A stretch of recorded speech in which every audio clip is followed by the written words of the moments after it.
여러분 안녕하십니까? 여수 MBC 뉴스투데이입니다. 여수 시립합창단 내부에서 상임 지휘자를 둘러싼 논란이 확산되고 있습니다.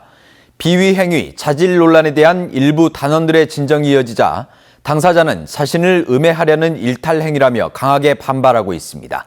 김종태 기자가 취재했습니다. A모 씨가 여수 시립합창단 상임 지휘자로 취임한 것은 지난해 10월.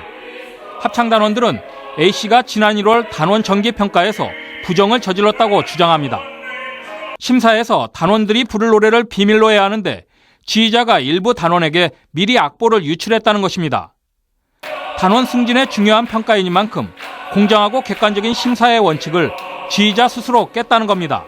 지휘자가 자기 숙소로 불렀습니다. 불러서 핸드폰에 작곡가한테 받은 악보 메일을 보여주면서 저보고 받아 적으라고 그랬습니다. 단원들은 A씨의 지휘 역량도 부족하다고 주장합니다. 지휘 도중 자주 틀려 단원들을 혼란스럽게 하는가 하면 수석 단원들에게 커피 심부름과 청소를 시키는 등 가혹행위도 있었다고 얘기합니다. 심지어 술자리나 단원끼리 운동을 할 때 여자 단원에게 과도한 스킨십으로 불쾌감을 줬다고 말합니다. 악수를 쳐안아서 이렇게 끌어당겨서 포옹한다거나 이렇게 악수를 멀리 했을 때도 그렇게 안으려고 한다거나 그럴 때 조금 상처형이라고 느꼈습니다. 이처럼 내부 논란이 확산되자 최근 시 감사과가 감사에 나섰습니다. 취재진은 A씨에게 인터뷰를 요청했지만 감사 결과가 나오면 얘기하겠다며 거절했습니다. 다만 자신에 대한 부정적인 얘기는 자신을 음해하려고 일부 단원들이 꾸며낸 거짓말에 불과하다고 반박했습니다. 여수시는 현재 지휘자와 단원들을 대상으로 사실 여부를 조사하고 있다며 조만간 결과를 발표하겠다고 밝혔습니다. MBC 뉴스 김종태입니다. 전남예술고 설립 대상지로 광양시가 최종 선정됐습니다. 전라남도 교육청은 어제 선정위원회를 열고 여수, 순천, 광양 3개 자치단체 가운데 예술고 입지로 광양 커뮤니티 센터를 최종 선정했다고 밝혔습니다. 광양시는 커뮤니티 센터를 학교 시설로 제공하고 연 10억 원에 이르는 운영비 지원을 약속했으며 커뮤니티 센터의 투자 사업비가 296억 원인 점을 감안하면 초기 지원액만 300억 원에 이르고 있습니다. 전남예술고는 오는 2018년 개교할 예정이며 학년별로 음악과 미술 등 9개 학급에 180명 정원을 목표로 하고 있습니다. 전남 지역 마이스터고 4곳의 2016년도 신입생 경쟁률이 지난해보다 다소 높은 1.88대 1을 기록했습니다. 학교별로는 한국항만물류고등학교가 2.19대 1로 가장 높았고 여수 서기화학고등학교는 2.16대 1의 경쟁률을 보였습니다. 4개 마이스터고는 원서를 접수한 뒤 서류 전형과 심층 면접을 거쳐 최종 합격자를 발표하게 됩니다. 도청이 무안으로 이전한 지 이제 10년을 맞았습니다. 동부권 소외론을 불식시키기 위한 노력이 계속되고 있지만 여전히 부족하다는 여론도 적지 않습니다. 광주에 있던 전남도청이 새롭게 둥지를 튼 곳은 남학 신도시. 거리상으로 더 멀어진 탓에 전남 동부권 시민들의 불편은 물론 동부와 서부의 심리적 거리감도 점점 커졌다는 평가도 있습니다. 광주에 있을 때는 그랬는데 서쪽으로 감으로써 동서에 대한 어떤 분리감 이런 것들이 좀 더 뚜렷해졌다고. 도청 이전과 함께 도의회와 교육청 등 유관기관들도 대부분 서부권에 자리를 잡으면서 동부 지역민들이 느끼는 행정적, 정치적 소외감도 신청사의 역사만큼이나 깊어졌습니다. 그리고 하루가 먹는다고 해도 과언이 아닙니다. 왕복을 하게 되면. 도에서 실시하는 위원회나 참여하고 싶어도 거리가 멀기 때문에 참여가 안 되는 거죠. 이낙연 전남지사가 주 1회 이상 동부 지역 방문을 공약으로 내건 것은 이처럼 깊게 뿌리내리고 있는 지역 내 소외 정서와 무관하지 않습니다. 동부 출장소가 동부 지역 본부로 승격되고 환경 업무가 이관된 것도 불과 1년. 이마저도 보건환경연구원 등 관련 기관이 여전히 서부권에 머물면서 반쪽짜리란 지적도 나옵니다. 굳어버린 소외감을 해소하기 위해서는 전남 동부본부의 위상과 역할에 더욱 힘이 실려야 하는 이유입니다. 단체들의 별도 원례나 모임을 가질 때 제가 가서 이제 도정 홍보도 하면서 그분들의 애로사항도 청취하고. 10년이란 긴 시간을 지나며 산업 중심의 동부권, 광주 중심의 중부권, 행정 중심의 서남권으로 분리돼 버린 전남. 각 지역의 발전 동력을 하나로 집중하기 위한 새로운 변화가 필요하다는 목소리가 높습니다. MBC 뉴스 문형철입니다. 순천대 비상대책위원회가 이순희 후보자 총장 임명 사태에 대응하기 위한 구체적인 활동에 들어갑니다. 순천대 비상대책위원회는 어제 첫 회의를 열고 김정빈 교수의 의장과 조경학과 조남은 교수를 공동 비대위원장으로 선출했으며 내일부터 대학 앞에서 1인 시위를 벌이기로 했습니다. 비대위는 이와 함께 성명서 발표 등 추가 대응 방안도 모색할 예정입니다. 광양시가 내년 초 화물자동차 공영착오지의 개장을 앞두고 수탁자를 선정합니다.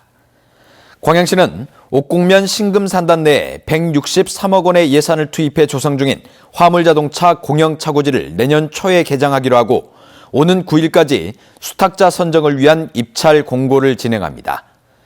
광양 화물자동차 공영착오지는 화물차 150대, 특수차량 12대 등 모두 216대를 수용할 수 있는 주차시설과 휴게시설, 주유소, 정비동 등을 갖춰 화물자동차 운전자들에게 최적의 휴식 공간이 될 전망입니다.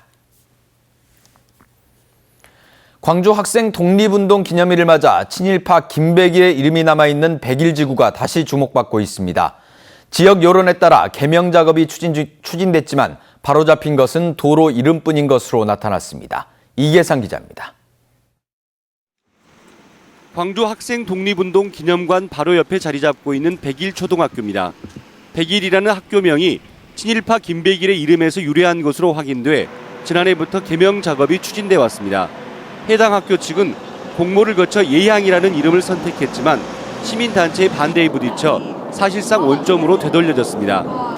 시민단체 측은 학교명에 학생 독립운동의 의미를 담아야 한다는 입장이어서 지난 9월 교명 변경 추진위원회가 꾸려졌습니다.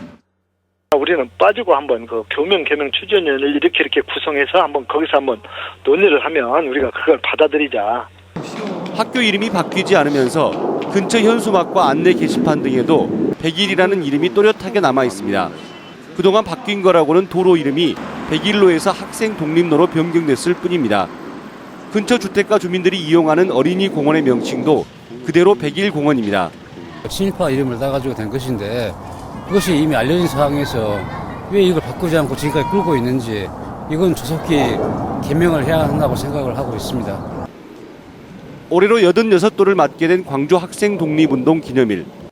독립군 토벌에 앞장섰던 친일파 김백일의 흔적은 여전히 광주에 자리 잡고 있습니다. MBC 뉴스 이계상입니다. 장애인을 그리는 화가 김근태 화백의 작품이 이달 말부터 뉴욕 유엔본부에서 전시됩니다. 지적장애인들의 꾸밈없는 모습을 사계절로 표현한 77점의 작품들은 긴 여행을 위한 채비에 나섰습니다. 김진성 기자입니다. 화가의 방에 쌓인 100호 크기 작품 77개, 캔버스가 악보, 지적 장애인들이 음표가 된 작품들을 모두 연결하면 100m가 넘는 대형 오케스트라 악보가 됩니다. 3년여 동안 공들여 완성된 작품들이 하얀 덮개로 쌓여 조심스럽게 옮겨집니다. 지난 3월부터 시작된 국내 순회 전시를 마치고 이제 미국 뉴욕의 유엔본부로 향하게 됐습니다. 대구, 그리고 청주, 부산 이렇게 전국 순회 전시를 하고 이제 마지막 유엔 가기 전 이달 말 뉴욕 유엔본부 갤러리 전시에 앞서 국회의사당과 인사동에서 마지막으로 국내 관람객들을 만납니다. 김근태 화백의 유엔 초대 전시는 오는 12월 3일 세계 장애인의 날을 맞아 이뤄졌습니다. 2015 세계 인류의 꿈 사랑이라는 주제로 12일 동안 열리며 국내 서양 화가로는 처음입니다. 너무나 기쁘고 사명감도 많이 있어요. 이 그림을 통해서 직접 장애인 다른 각도로 봐줬으면 제 작가로서 바람이거든요. 지난 94년 복지시설에서 만난 지적장애인의 순수한 아름다움에 감동해 20년 넘도록 장애인을 그려온 김화백. 김화백의 들꽃처럼 별들처럼은 유엔 전시에 이어 내년에는 프랑스와 이탈리아 등 세계 각 도시 순회전도 추진되고 있습니다. MBC 뉴스 김진선입니다. 여수와 순천, 광양 3개 도시의 도시연합 성사 가능성에 대해 도시통합 전문가 10명 중 8명 이상이 가능성이 높다는 의견을 냈습니다. 여수 순천 광양상공회의소가 최근 전남대학교에 의뢰해 도시통합 전문가 집단 105명을 대상으로 설문조사를 실시한 결과 광양만권 도시연합 성사 가능성에 대해 65.7%는 그렇다, 19%는 매우 그렇다고 응답했습니다. 도시연합 예상 시기에 대해서는 56.2%가 6년에서 10년, 32.4%가 5년 이내를 꼽아 평균 8.3년이 소요될 것으로 전망했습니다.